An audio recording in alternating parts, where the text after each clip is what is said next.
ગત 26 તારીખના રોજ લિંબાયત પોલીસ સ્ટેશનમાં એક આપઘાતનો બનાવ બનવા પામેલ, જે સંબંધે પોલીસે અકસ્માત મોત દાખલ કરી અને તપાસ હાથ ધરેલ. જે દરમિયાન જે મરણ જનાર છે મોનિકાબેન, એમના પતિ એમને ત્રાસ આપતા હોવાની ફરિયાદ એમના જે મરણ જનારના ભાઈ છે શ્રીકાંત, તેઓએ આપતા પોલીસે આપઘાતના દુષ્પ્રેરણા અંગેનો ગુનો દાખલ કરેલ, જેમાં એમના પતિ, એમના નણંદ અને એમના કુટુંબીજનો વિરુદ્ધ પોલીસે આપઘાતના દુષ્પ્રેરણની કલમ ઉમેરતી ફરિયાદ દાખલ કરવામાં આવેલ. જે સંબંધે એમના પતિ છે ભીક્ષમ, એની પોલીસે ધરપકડ કરેલ છે.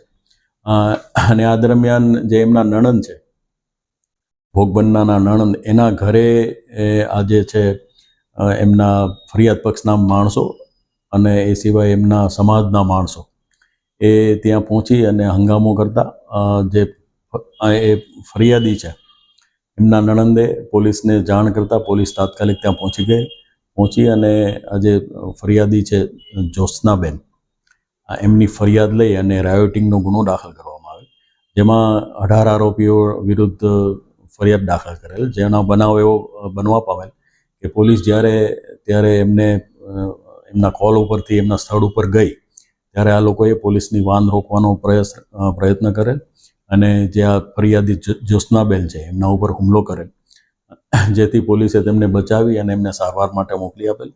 અને આજે 18 પૈકી 10 આરોપીની પોલીસે ધરપકડ કરેલ છે. એ સિવાયના બાકીના આરોપીઓની ધરપકડ કરવાની કાર્યવાહી હાલમાં ચાલુ છે.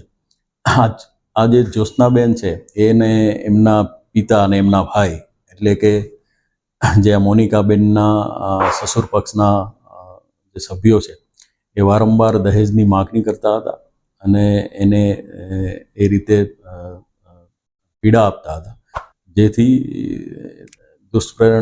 આવા દુષ્પ્રેરણથી આમને આપઘાત કરી લીધેલાનું હાલ જણાઈ આવેલ છે.